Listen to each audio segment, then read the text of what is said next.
اعوذ باللہ من الشیطان الرجیم، بسم اللہ الرحمن الرحیم۔ شہید عباس بابائی کی داستان کتاب شوق پرواز سے۔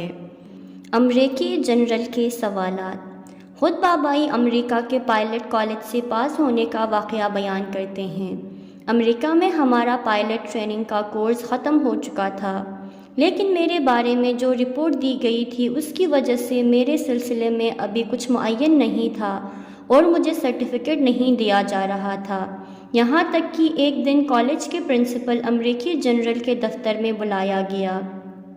کمرے میں داخل ہوا، میری فائل اس کے سامنے تھی۔ اس نے مجھ سے بیٹھنے کے لیے کہا۔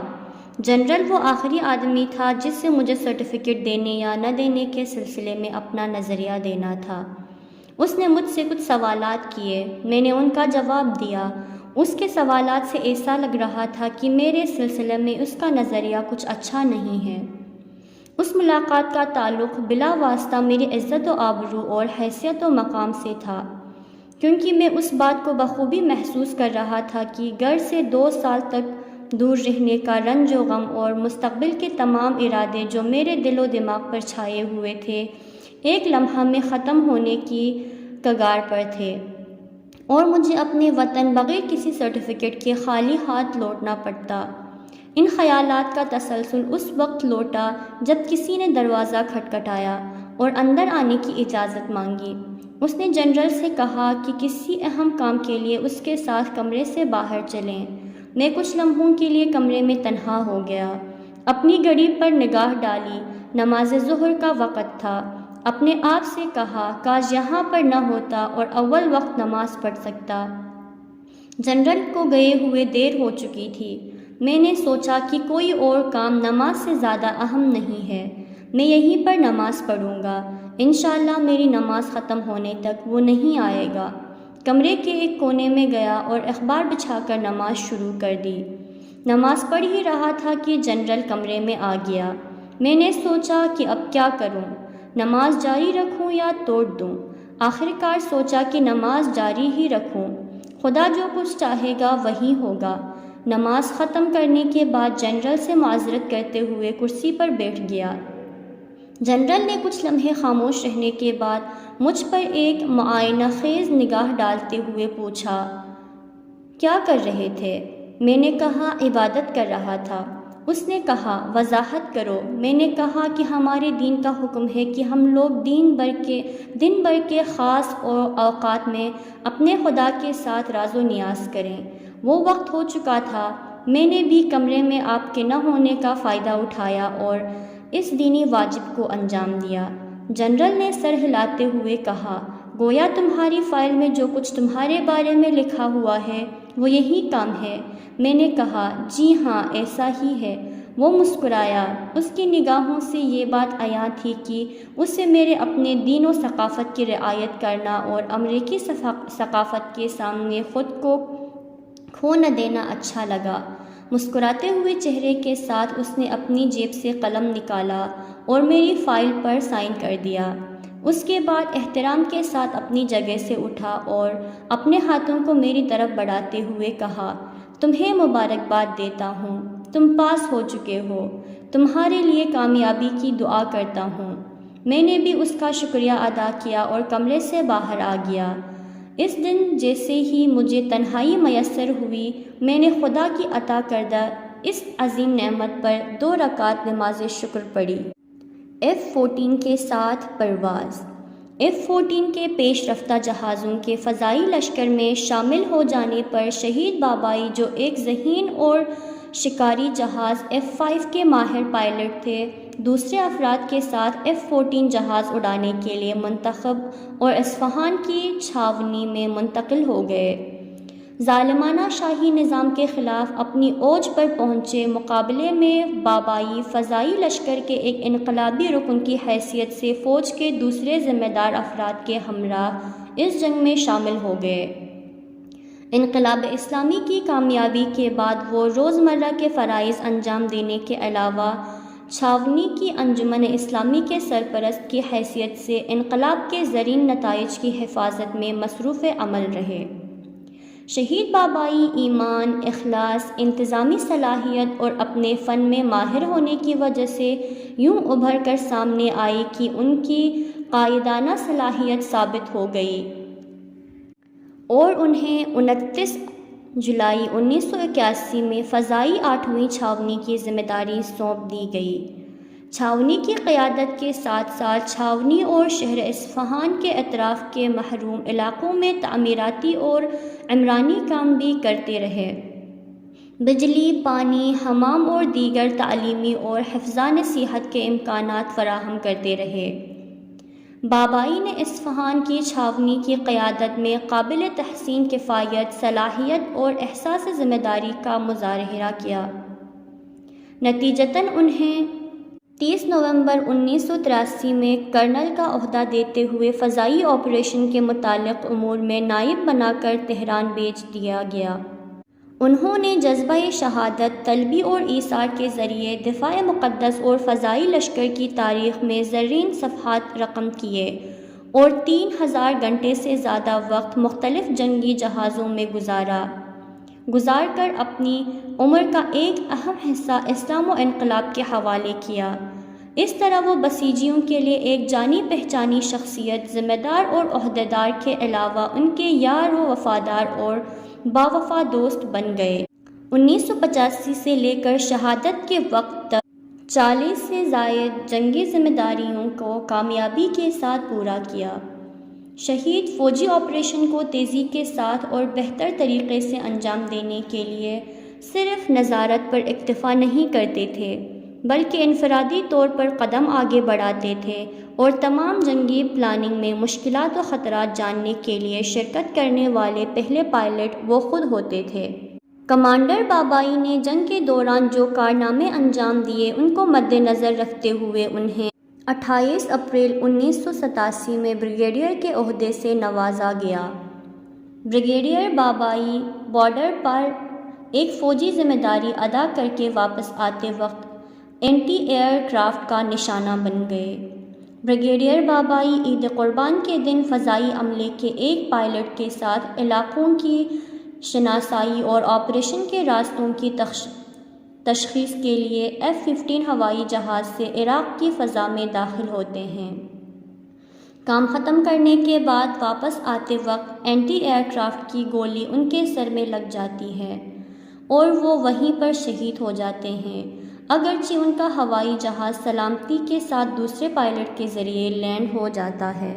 فوج کے بڑے کمانڈرز کی ایک میٹنگ چل رہی تھی۔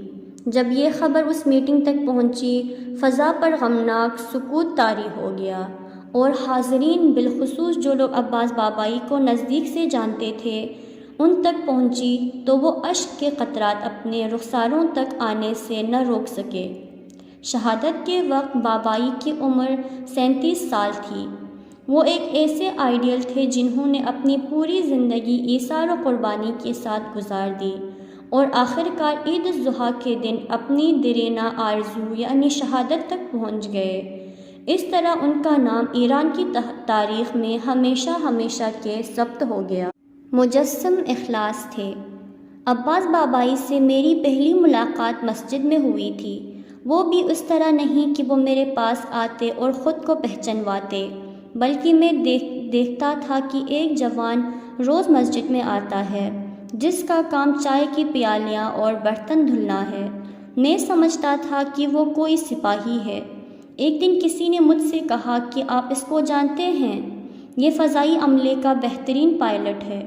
وہ مسجد میں اپنا کام رضاکارانہ طور پر انجام دیتے تھے۔ میرے لیے یہ بات بہت دلچسپ تھی کیونکہ ہر جگہ پر فوجی پائلٹ ایک ممتاز شخصیت ہوا کرتا ہے، وہ بھی بابائی جیسا پائلٹ۔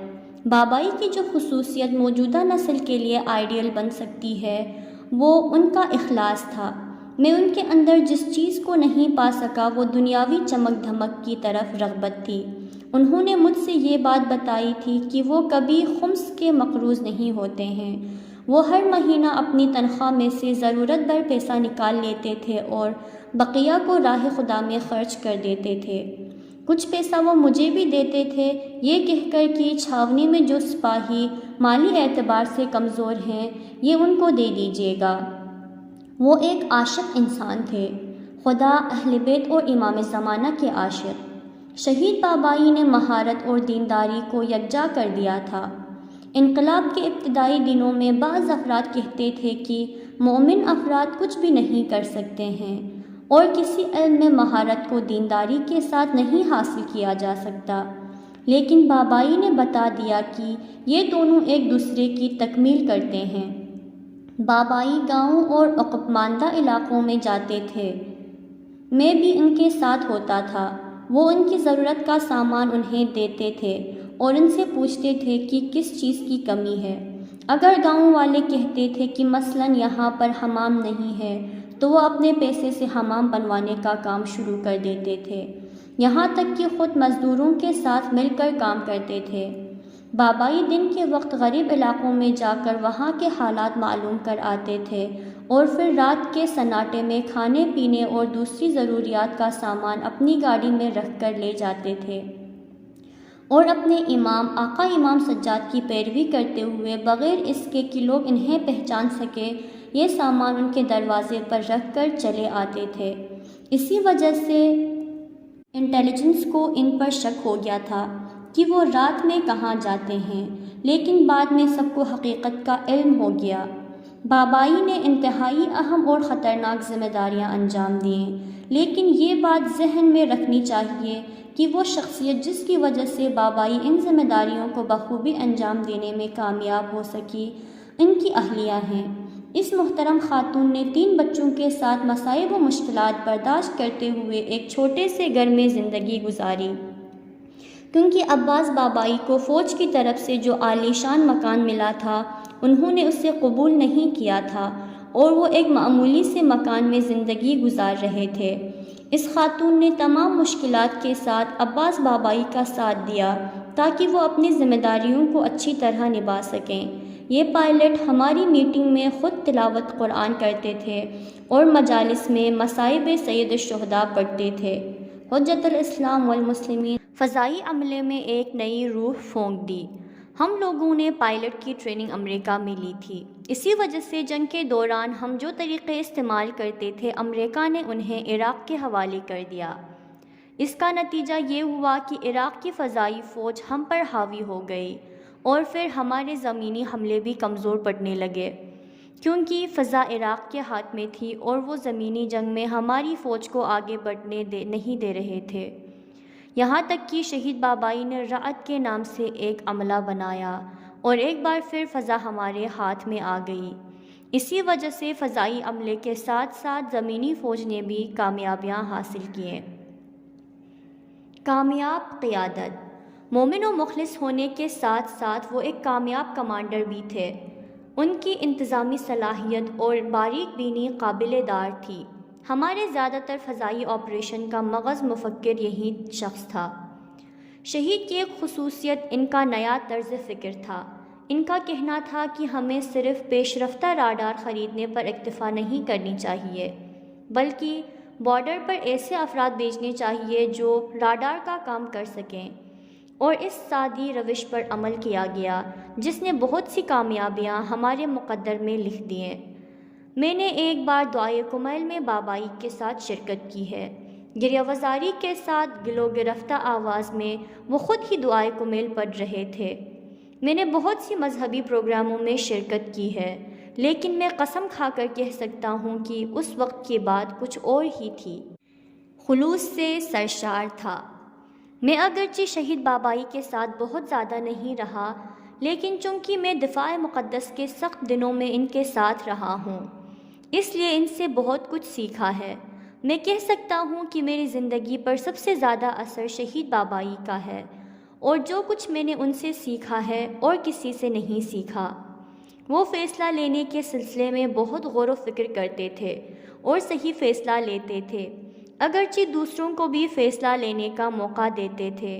اکثر ایسا ہوتا تھا کہ اس وقت ہمیں ان کا فیصلہ صحیح نہیں لگتا تھا، لیکن بعد میں معلوم ہوتا تھا کہ جو کچھ انہوں نے کیا وہی صحیح تھا۔ ان کی شخصیت میں ایک ممتاز صفت غلطی کرنے والے افراد سے ان کا رویہ تھا۔ اس کی ایک مثال عرض کرتا ہوں۔ طے ہوا تھا کہ 3 چھاونیوں کا ایک نمائندہ خاتم الانبیاء ہیڈ کوارٹر جائے۔ ہمدانی چھاونی سے میں اور دوسری جگہوں سے 2 لوگ آئے۔ ہر ایک کے اوپر ایک ذمہ داری تھی جس کی وہاں جا کر پریکٹس کرنا تھی۔ 20 دن کا وقت دیا گیا تھا۔ ہماری چھاونی کا کام اگلے ہی دن ختم ہو گیا، لیکن دوسری چھاونیوں کو مزید تمرین کی ضرورت تھی۔ دوسری طرف سے جلدی بھی تھی کہ کام 15 دن سے پہلے ہی ختم ہو جائے اور 20 دن نہ لگیں۔ وہ دونوں لوگ تمرین میں مصروف تھے کہ بابائی نے ایک دن فون کیا اور کہا، ابھی تک کام کیوں نہیں ختم ہوا؟ میں نے کہا کہ آپ نے انہیں 20 دن کی فرصت دی ہے۔ انہوں نے کہا کہ ان سے کہو کہ کام جلدی ختم کر دیں۔ ایک پائلٹ پریکٹس کر کے لوٹ رہا تھا۔ اس وقت اس کی غلطی سے ہوائی جہاز اترتے وقت ہوائی پٹی سے الگ ہٹ گیا اور حادثہ ہو گیا۔ شہید بابائی جائزہ لینے کے بعد سمجھ گئے کہ جس طرح سے کام کرنا چاہیے تھا انہوں نے نہیں کیا ہے۔ اس لیے وہ بہت ناراض ہوئے کیونکہ ایک ہوائی جہاز کا نقصان ہو گیا تھا۔ اس لیے اس فرد کو تنبیہ کرنا ضروری تھا۔ ان کی تنبیہ یہ تھی کہ بابائی نے 1 ہفتے تک ان سے بات نہیں کی۔ وہ لوگ میرے پاس فون کرتے تھے کہ آخر اب ہم کیا کریں؟ وہ لوگ چاہتے تھے کہ انہیں بڑی سے بڑی سزا دے دی جائے، لیکن بابائی ان سے بات کریں۔ ان کا کہنا تھا کہ اپنی پوری عمر میں اتنی بڑی سزا آج تک نہیں ملی تھی۔ ہم نے اس طرح کی تربیتی تنبیہ بہت کم دیکھی تھی۔ وہ لوگوں سے بہت خوش اخلاقی سے ملتے تھے، اسی وجہ سے جس کو بھی کوئی ضرورت ہوتی تھی وہ بابائی کے پاس آتا تھا۔ اگرچہ لوگ دوسروں کے پاس، یہاں تک کہ جو عہدے کے اعتبار سے ان سے بڑے تھے، ان کے پاس بھی جا سکتے تھے، لیکن وہ بابائی کے پاس ہی آتے تھے۔ شہید بابائی نے فضائی فوج کو بہت سی نئی ٹیکنیک دی۔ چونکہ ہم سب میں وہی سب سے زیادہ خدا سے نزدیک تھے، اس لیے خدا ان کی مدد کرتا تھا اور ان کے ذہن میں بہت سی ایسی باتیں آتی تھیں جنہیں الہام کہا جا سکتا ہے۔ اگرچہ ہم نے ایک اہم شخصیت کو کھو دیا، لیکن بابائی نے اپنی شہادت سے ہمیں بہت سبق دیے۔ وہ ایک آئیڈیل شخصیت تھے جسے اسی طرح شہید ہونا چاہیے تھا، کیونکہ ایک پائلٹ کی آرزو یہی ہوتی ہے کہ وہ شہید ہو، نہ کہ بوڑھا ہو کر یا پھر کسی سڑک کے حادثے میں مر جائے۔ آج بہت سے لوگ ہیں جو بابائی کی جگہ لینا چاہتے ہیں۔ میری بھی آخری خواہش یہی ہے کہ میں شہید ہو جاؤں۔ میں ریٹائر نہیں ہونا چاہتا ہوں۔ Brigadier pilot service